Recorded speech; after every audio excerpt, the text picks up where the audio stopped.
The Inverted Spear of Heaven, one of the most powerful curse tools in all of JJK. Let's talk about it. First of all, let's talk about what makes this thing so special and so powerful, and that is its unique ability. The ability to nullify any other curse techniques that it comes into contact with.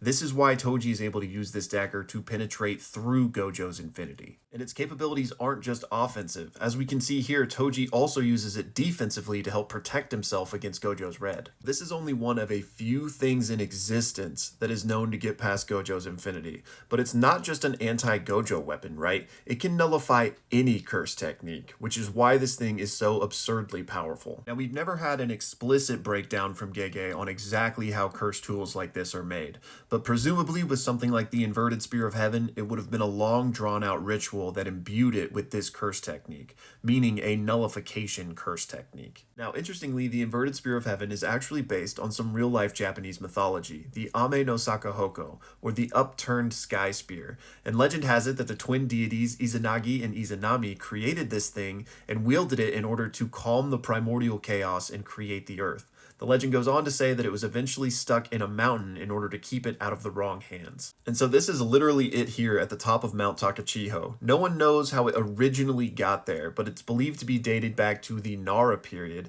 and people largely ignored it for a long time because of the fear of this myth. That is until this badass showed up. Ryoma Sakamoto, one of the most famous samurai in 19th century Japan. As legend would have it, there was an assassination attempt on his life that he narrowly escaped. So in order to lay low, he took his new wife on a honeymoon near Mount Takachiho. Then, as legend would have it, in order to impress his wife, he pulled it from the summit. Now, who knows if that's true or not, but in 1913, Mount Takachiho erupted as it's a volcano, which actually split this thing in half. So at that point, the blade was gifted to a nearby samurai clan, but it's said to have been lost to time from that point on. However, this is still here today because it's said that the original, base of the spear always remained, and then the rest of it was replaced with a replica from an unknown creator. And this is where things get really interesting, because as you can see, this spear has 3 blades. And for you keen-eyed viewers out there, you might have noticed that the Inverted Spear of Heaven sure does look like it was supposed to have 3 blades, but one is broken off. This fact would later basically be confirmed when in Jump Giga magazine they put out this little infographic on it that included a broken off 3rd blade.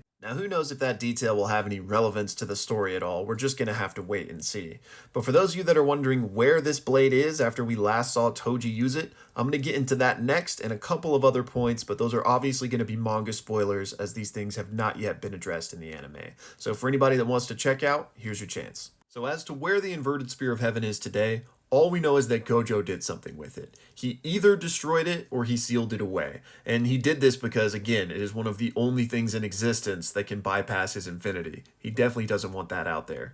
Also, interestingly, we know that Miguel's rope from Jujutsu Kaisen 0 kind of interacted with Gojo's infinity in the same way. So Okotsu mentions that the rope is gone and they even went to Africa to look for some more, and there is no more. Another interesting point for my manga readers is that the Inverted Spear of Heaven was likely created with the nullification curse technique that Angel has. That's not to say that Angel was literally the one to create it, or that it was literally her curse technique that created it, but certainly somebody with that curse technique, considering they do basically the same thing. And then the last thing I want to say is about this missing piece. There was a lot of speculation back in the day that the missing piece might help them free Gojo from the prison realm. Clearly, that wasn't necessary because they got Angel to do it, right? So, is this just never going to be addressed in the story? That would be completely fine if it were. It's not like that big of a deal, but it is interesting nonetheless, right? So, given where we are in the story with Sukuna and this big battle going on, is there still space for maybe this to show up? Would it have already been used? If so, let me know y'all's thoughts in the comments. And last but certainly not least, I want to give a big shout out to Non-Con for the sponsored video today. Thank you so much for the support, and I will see y'all in the next one.